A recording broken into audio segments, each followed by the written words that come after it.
یعنی میں اسلام کو جو مانتا ہوں وہ اللہ کے خوف سے مانگتا ہوں، اللہ کے غضب سے ڈر کر میں اسلام میں یقین رکھتا ہوں یا اسلام کو فالو کرتا ہوں، not out of love for him اور اے ڈیزائر فار پیراڈائز۔ اللہ سے محبت کی وجہ سے میں اسلام کو تسلیم نہیں کرتا، یا جنت کی خواہش کی وجہ سے میں اسلام کو تسلیم نہیں کرتا۔ اینڈ آئی ڈونٹ ایسی دعا مانگ سکتا ہوں کہ جس میں اللہ سے یہ مانگوں کہ مجھے جہنم سے بھی بچا اور جنت سے بھی بچا۔ اچھا، اب آگے وہ یہ کہتے ہیں، یہاں تک تو چلو ٹھیک ہے، بات ہو گئی۔ اب آگے جو وہ یہ کہتے ہیں کوئی بھی مشکل ہوئی تو اس کی وجہ سے بہت سی دعائیں مانگی ہیں، لیکن he never helped me and made my situation far worse and severe than before making dua۔ اس نے میری سچویشن کو پہلے سے زیادہ برا بنا دیا، اور دعا مانگنے سے پہلے جو حالات تھے اس سے زیادہ حالات بدتر ہو گئے، تو میں نے دعا مانگنا چھوڑ دیا، اس لیے کہ اگر میں دعا مانگوں گا تو مجھے ڈر ہے کہ میرے حالات کہیں مزید خراب نہ ہو۔ زندگی کو گہرائی سے دیکھیں، اگر موقع ملے کبھی تو آپ کو خود محسوس ہوگا کہ غم ان کی زندگی میں بھی ہے۔ وہ اسی کمپٹیشن کے اندر مرے جا رہے ہیں کہ آپ ٹاپ 10 میں کیسے رہیں، وہ اسی کمپٹیشن کے اندر مرے جا رہے ہیں کہ ہم اپنے اس اسٹیٹس کو کیسے برقرار رکھیں۔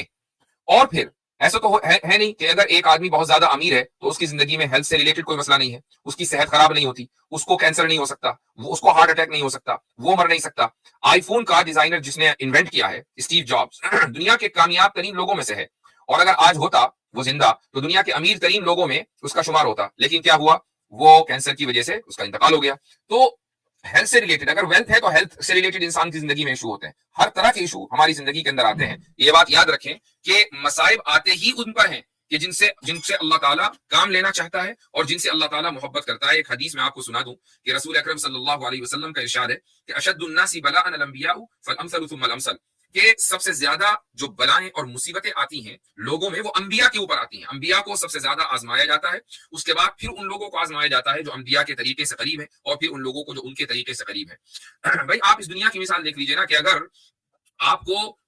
سونے کو قیمتی بنانا ہے تو پھر آپ کی بھٹی میں اس کو جلا کر اس کے اوپر جو ہے ہتھوڑیوں کی ضربیں تو لگانی پڑیں گی، تب جا کر پھر اس کی قیمت کے اندر اضافہ ہوتا ہے۔ تو اسی طریقے سے ایک مومن، کافر نہیں، ایک مومن کی زندگی میں اگر مصیبتیں ہیں، پریشانیاں ہیں، اور ان پریشانیوں کی وجہ سے اس کی ذکر و اذکار اور دعاؤں میں اضافہ ہو رہا ہے، تو سمجھ لیجئے کہ وہ پریشانیاں بطور امتحان کے آپ کی زندگی میں آئی تھیں اور آپ اس امتحان کے اندر کامیاب ہو گئے۔ یہ ایک بہت بڑی علامت ہے۔ اور اگر آپ کی زندگی میں پریشانیاں ہیں اور آپ مومن ہیں اور آپ کی زبان کے اوپر حرف شکایت آ گیا کہ یار یہ کیسا اللہ ہے جو مجھے اس قدر آزمائے ہوئے ہے، تو سمجھ لیجئے کہ آپ اس امتحان کے اندر ناکامی کے راستے پر ہیں۔ اور یہی وجہ ہے کہ رسول اکرم صلی اللہ علیہ وسلم نے اس کی بھی دعا سکھائی ہے کہ ہم اللہ تعالیٰ کی محبت اپنے لیے کیسے مانگیں۔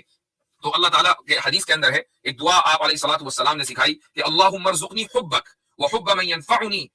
حبہ عندک، کہ اللہ مجھے اپنی محبت عنایت فرما اور ان لوگوں کی محبت عنایت فرما کہ جن کی محبت مجھے نفع دے سکتی ہے۔ اب آپ کی زندگی میں اگر آپ کے پیرنٹس ہیں تو کیا ان کی محبت آپ کے لیے نفع بخش نہیں ہے؟ تو رسول اکرم صلی اللہ علیہ وسلم نے یہ جو دعا سکھائی ہے وہ اسی لیے کہ جو بھی نفع بخش لوگ ہیں، چاہے وہ آپ کے رشتے دار ہوں، بھائی ہوں، بہن ہوں، ماں باپ ہوں، بیوی بچے ہوں، ان سب کی محبت آپ کے لیے دراصل خدا کی محبت کا مظہر ہے۔ پھر آگے اللہ تعالیٰ رسول اکرم صلی اللہ علیہ وسلم نے دعا فرمائی کہ اللہم ما رزقتنی مما احب فاجعله قوة لی فیما تحب۔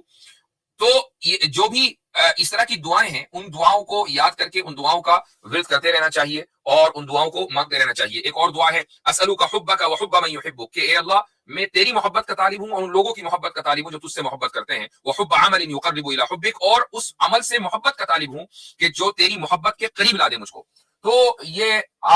جو آپ کی زندگی کے اندر کچھ مسائل ہیں، ہوں گے یقیناً ہر ایک کی زندگی میں مسائل ہیں، اگر آپ اللہ تعالیٰ کو اس طرح ٹیسٹ کر رہے ہیں کہ میں ادھر دعا مانگوں اور ادھر قبول ہو جائے، اس کا مطلب یہ ہے کہ اللہ مجھ سے محبت کرتا ہے، تو گویا کہ آپ یہ سمجھ رہے ہیں کہ میرا کوئی اسپیشل اسٹیٹس ہے ان 7 ارب 8 ارب لوگوں میں کہ ادھر میں دعا مانگوں گا اور ادھر اللہ تعالیٰ میری دعا کو قبول کر لے گا۔ یہ خیال آپ اپنے ذہن سے نکال دیں۔ اور رہی یہ بات کہ مجھے جو ہے جنت کی طلب نہیں ہے، تو مجھے تو صرف جہنم سے بچنا ہے، تو پھر سوال یہ ہے کہ اگر آپ کو جنت کی طلب نہیں ہے تو پھر آپ اس دنیا میں آسانیاں کیوں تلاش کر رہے ہیں؟ کیوں آپ آسانیوں کے لیے اللہ تعالیٰ سے دعا مانگ رہے تھے؟ اور کیوں یہ چاہ رہے تھے کہ اللہ تعالیٰ ان مشکلات کو ختم کر کے آسانیوں کے اندر ان کو تبدیل کر دے، اگر جنت ایک آدمی کو چاہیے ہی نہیں؟ آسانی دراصل ایک انسان کی فطری خواہش ہے، اس دنیا میں بھی اور اس دنیا کے بعد اگر اگلی زندگی کسی کے نزدیک ہے تو اس زندگی میں بھی۔ تو اگر آپ اس زندگی کے اندر آسانی چاہتے ہیں اور آسانی کے خواہش مند اور ہیں، اس کی دلیل یہ ہے کہ آپ پریشانیوں سے پریشان ہیں۔ پریشانیوں سے پریشان ہونے کا مطلب ہے کہ آپ آسانیاں چاہتے ہیں. تو جب آپ اس زندگی کے اندر بھی آسانیاں چاہتے ہیں تو بھائی اس زندگی کے اندر بھی آپ دراصل آسانی چاہتے ہیں. کہنے کو آپ نے کہہ دیا کہ جی مجھے نہ جنت چاہیے اور مجھے جہنم سے بھی بچنا ہے اور میرے لیے زیادہ بہتر آپشن ہے, تو پھر آپ اس دنیا کے اندر بھی اسی طرح کا کوئی آپشن اس زندگی کے اندر موجودہ زندگی میں چنتے. تو یہ ایک اور چیز یہ بھی ہے کہ رسول اللہ سبحانہ و تعالیٰ نے قرآن کریم میں جو علاج بتایا ہے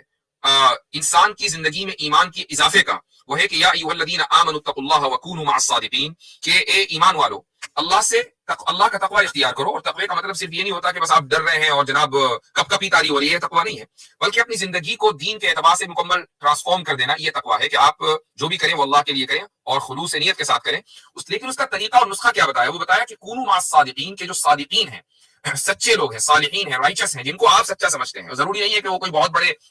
علاقے کے سب سے بڑے عالم دین ہو, یہ کوئی ضروری نہیں ہے. یعنی وہ میں یہ نہیں کہہ رہا ہوں کہ وہ سچے نہیں ہیں, وہ بھی سچے ہوں گے, لیکن سچے کے لیے آپ سب سے بڑی شخصیت کے پاس پہنچے نہیں. آپ کی لوکل مسجد میں جو شخص تکبیر تحریمہ کے وقت موجود ہے ہر نماز میں فجر سے لے کر عشاء تک کے, وہ سچا ہے. آپ اس کی مجلس میں جا کر بیٹھ جائیے, انشاءاللہ آپ کی زندگی بدل جائے گی. آج کے دور کا تو ولی وہی ہے نا کہ جس کی پانچوں نمازیں تکبیر تحریمہ کے ساتھ ادا ہو رہی ہیں.